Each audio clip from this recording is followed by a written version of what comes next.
पता है ये कटार है, हमारी जड़ें काटने के लिए भेजा गया है। हमें बिल्कुल जो हमारे बुनियादी अधिकार है उन पर छापा मार दिया गया है। उसका मतलब हरसा मानसर होशियारपुर में किसान ठीक टोल प्लाजा के ऊपर धरने पर बैठे हुए हैं और शांतिपूर्वक बैठे हुए हैं। 38 दिन हो गए। हर्षा मानसर इस टोल प्लाजा पर पहुंचकर जब हमने देखा कि टोल नहीं कट रहा तो हमने जानना चाहा कि टोल क्यों नहीं कट रहा है। तो मालूम ये पड़ा कि किसान जो केंद्र सरकार के 4 बिलों के पास करने के बाद से लेकर पंजाब में आंदोलन कर रहे हैं, शांतिपूर्वक यहाँ पर बैठे हुए हैं और उसके चलते टोल प्लाजा के ऊपर टोल नहीं कट रहा। हैरानी ये हुई कि पत्रकारिता के बहुत सारे असूल सुने भी थे और समझे भी थे, लेकिन ये बिल्कुल समझ में नहीं आ रहा कि कोई भी नेशनल चैनल इतनी बड़ी खबर को अपने यहाँ जगह क्यों नहीं दे रहा। ब्लैकआउट कर रहे हैं। सबसे पहले इसी से शुरुआत करेंगे। आपका नाम? मेरा नाम जोत सिंह है। आपसे सबसे पहले ये जानना चाहूँगा कि इतनी बड़ी खबर है अपने आप में कि तमाम टोल प्लाजा जो है वो पंजाब में बंद हैं, लेकिन नेशनल चैनल के ऊपर किसी टीवी के ऊपर लोगों की ये बदकिस्मती है कि हमारा जो मीडिया है वो उसने खरीद लिया है। मेजॉरिटी ऑफ कुछ चैनलों को छोड़कर जैसे NDTV वगैरह वगैरह हैं, उनको अलावा लगभग सारा खरीद लिया गया है। अच्छा, उन्होंने अपना धर्म तोड़ दिया है। आप 38 दिन हो गए आज आपको लगातार आंदोलन करते हुए।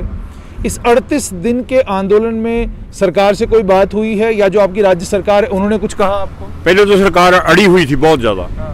फिर उसके जो सर्कल है उसका अपना BJP का अपना ओन सर्कल जो है उनमें से आवाज़ें उठने लग पड़ी। बेशुमार लोगों ने रिज़ाइन कर दिया। पंजाब का अलाई था उनका, पंजाब में अकाली दल, उसके 2 MP थे, उन दोनों ने रिज़ाइन कर दिया। हाँ, और भी बहुत सारे लोगों ने एडवाइज़र थे, उन्होंने कर दिया। और फिर उनके राजस्थान और कई दूसरे सूबों से उनके MP बोले कि तुम उनसे बात करो। फिर बात हुई है, लेकिन वहाँ पर बात ये कोई सलूशन नहीं निकला। हाँ, इतना जरूर हुआ है कि उन्होंने हमारी बातें सुनी हैं। कुछ बातें ऐसी हैं जैसे पराली का साड़ना, कि दिल्ली में जितना प्रदूषण हो रहा है वो पंजाब की पराली के साड़ने से हो रहा है। सरकार ने एक ऐसा प्रबंध किया है कि पराली साड़ने वाले लोगों को 1 करोड़ जुर्माना किया जाएगा और 5 साल की सजा दी जाएगी। ऐसी बातों पर उनको मानना पड़ा है कि ये अनुचित हैं। और भी कुछ बातें उन्होंने महसूस किया है, लेकिन अभी वो उन्होंने वकार का सवाल बनाया हुआ है कि हम झुकेंगे नहीं, वो मानते हुए भी कि ये सब कुछ सही है। 1-2 बातें खास हैं जो सारी दुनिया में नहीं हुई है। उनमें से एक बात तो ये है, जिन लोगों के लिए वो ये कानून बनाए हैं, उन्होंने कानून बनाए हैं बड़े व्यापारियों के लिए। और जो विदेशों से आने वाले लोग हैं, कभी वो ईस्ट इंडिया के कंपनी के मेरे तो वो अनाज खरीदने आते थे, हमारा कच्चा माल खरीदने आते थे। अब वो आ रहे हैं हमारी ज़मीनें खरीदने के लिए, ज़मीनें खरीदने के लिए आ रहे हैं। ये सरकार उनके आगे झुक गई है और उनके लिए जो सारे प्रावधान किए जा रहे हैं, ये जो कुछ भी किया जा रहा है उनके लिए किया जा रहा है, बड़े व्यापारियों के लिए और विदेशी उनके यारों मित्रों के लिए किया जा रहा है। उनमें 2 बातें बड़ी खतरनाक हुई हैं। इन पिछले 80 साल में जो किसानों को अपने अनाज का उत्पादन करने में, उसकी बिक्री करने में, उसकी मार्केटिंग करने में और उनसे बहुत सारे जुड़े हुए सवालों से जो आज तक सुरक्षा हमें मिली थी, जो कानून हमारे फेवर में पास हुए थे, एग्रीकल्चर प्राइस कमीशन का बन जाना, मार्केटिंग बोर्ड का बन जाना, हर तीसरे साल बाद कीमतों का निश्चित कर देना और उनका ऐलान करना ताकि किसान जो है वो पहले सोच ले। सबसे बड़ी बात हमने मनवा रखी थी कि किसान की जिन्स की कीमत जो है उसका मिनिमम जरूर उसको दिया जाए, उसको MSP कहते हैं, MSP मिनिमम सपोर्ट प्राइस। ये भी हमारे जद्दोजहद का नतीजा था कि ये हमें मिलता था, बहुत सालों से मिल रहा था।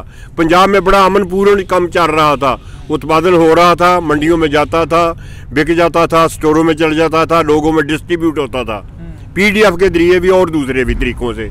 मगर अचानक इस उन्होंने पता नहीं क्यों ये कैसा किया है, इन पर दबाव है विदेशी कंपनियों का और घरेलू व्यापारियों का, जिनके आगे जिन्होंने घुटने टेक दिए हैं और ये कानून उनके लिए लाए हैं।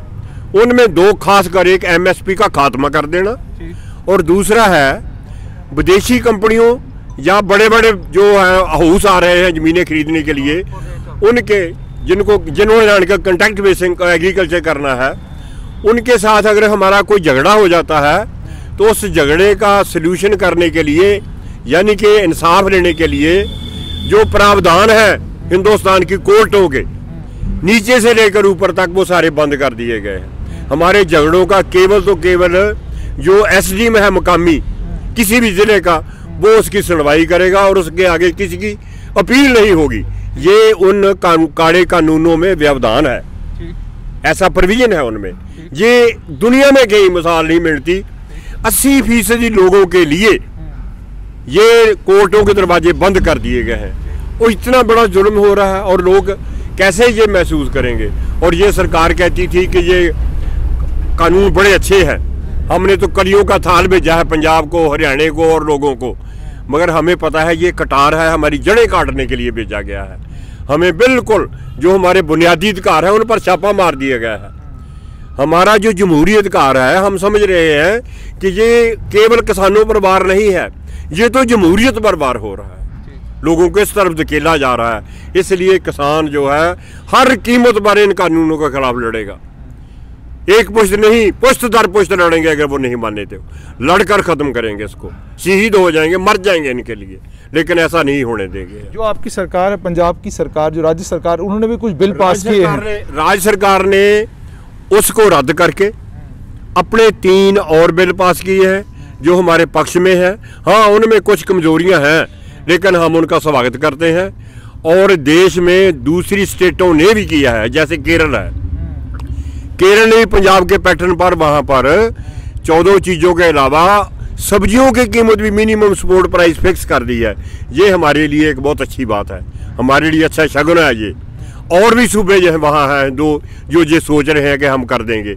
इस तरह हमारे संग्राम ने, जो हमारा संघर्ष है, इसने अच्छे नतीजे दिए हैं, अब तक बहुत अच्छे दिए हैं। सरकार को बात करनी पड़ी है, दूसरे सूबों में बात चली गई है, वो भी कर रहे हैं मिनिमम सपोर्ट की प्राइस की सपोर्ट। और उसके अलावा हिंदुस्तान के बाकी संगठन जो है कृषकों के, वो भी इकट्ठे होकर हमारे साथ आ रहे हैं और एक तालमेल कमेटी बनाकर हिंदुस्तान लेवल का जो संग्राम है शुरू हो जाएगा। मुझे एक चीज़ बताएं कि क्या आप ये महसूस कर रहे हैं कि मीडिया जिस तरीके से आपको कवरेज देना चाहिए था, जिस तरीके से आपके मुद्दे को देश के सामने रखना चाहिए था, मीडिया उस तरीके से नहीं रख रहा, वही कारण है जो कुछ कश्मीर में हो रहा है? आप ज़्यादा जानते हैं, जम्मू कश्मीर के रहने वाले लोग जो हैं वो कश्मीर के बारे में जो कुछ हो रहा है वो ज़्यादा जानते हैं। उन्हीं के पैटर्न पर उधर जा रहा है रास्ता पंजाब को डील करने के लिए भी। पंजाब का उनको ने सारा ब्लैकआउट किया। पंजाब तो उत्पाद करता है, पूरे देश को रोटी देता है, पूरे देश को अन्न देता है, मगर ये हाकिम नहीं समझ रहे इस बात को, वो अड़े हुए हैं और केवल तो केवल वो अपने बड़े व्यापारियों को और विदेशी यारों को खुश करना चाहते हैं। आपसे ये भी जानना चाहूँगा, अकाली दल के मंत्रियों ने इस्तीफा दे दिया और बड़ी शांति से वो जो सेंट्रल कैबिनेट थी उससे बाहर आ गए और उसके बाद पंजाब पहुंच गए। क्या पंजाब में अब किसानों को लेकर राजनीति तो नहीं गर्मा गई है कि मुद्दा जहां पंजाब के सारे राजनीतिक दलों को मिलकर ये लड़ाई लड़नी चाहिए थी, कहीं आपसी लड़ाई तो नहीं बन गई है? देखो, राजनीति को जीवन से खारिज नहीं किया जा सकता। कोई आपको ऐसा किसान नहीं मिलेगा जो राजनीति से वाबस्ता नहीं है। हमारा जो संग्राम है ये केवल तो केवल किसानों के लिए है, केवल तो केवल। हर किस्म के यहाँ पर भी आप बैठे हुए हैं, इन लोगों में सभी लोग राजनीतिक हैं, किसी न किसी राजनीति से बंधे हुए हैं, लेकिन पहले किसान है, बाद में राजनीति है।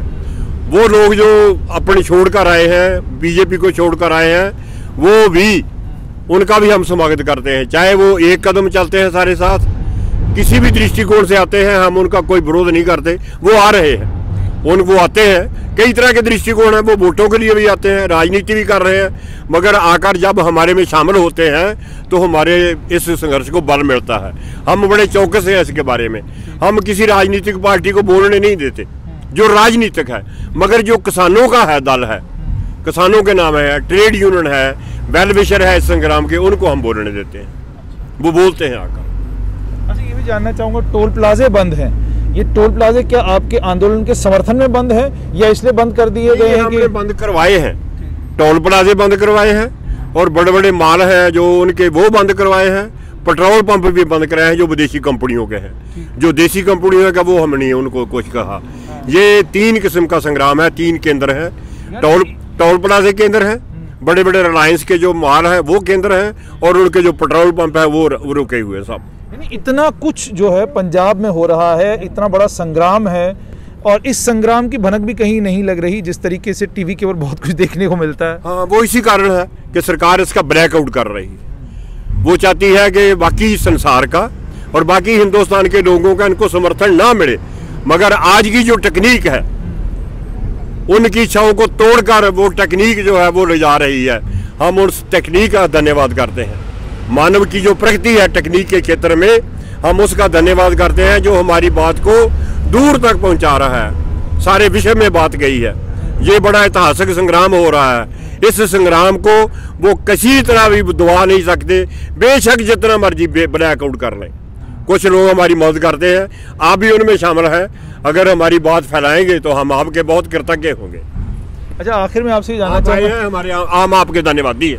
ये हमने देखा कि पंजाब में एक बड़ी अजीब सी चीज़ देखने को मिली कि जितने भी गायक हैं, गायक कलाकार हैं जिनका पूरे विश्व में लोग सुनते हैं, पूरे देश में लोग जिनको सुनते हैं, वो इस संग्राम में उतर आए हैं। और जिस तरीके से वो उतरे हैं वो अपने आप में दर्शाता है कि वो इसको समझते हैं कि असल में ये मसला क्या है। तो उसको लेकर क्या कहेंगे? हमारा संग्राम है, इसका समर्थन में इसका विस्तार हो रहा है। किसानों के अलावा नए नए लोगों की जो तहें हैं वो हमारी पीठ पर आ रही हैं। कल यहाँ पर मुल्लांपुर दाका मालवे का एक बहुत बड़ा नाटक कला केंद्र है, नाटक कला केंद्र है, वो आ रहे हैं। कल वो ड्रामा करेंगे हमारे समर्थन में, कृषकों के साथ अपनी यकजहती प्रकट करेंगे, और भी टोल प्लाजों पर जाएंगे।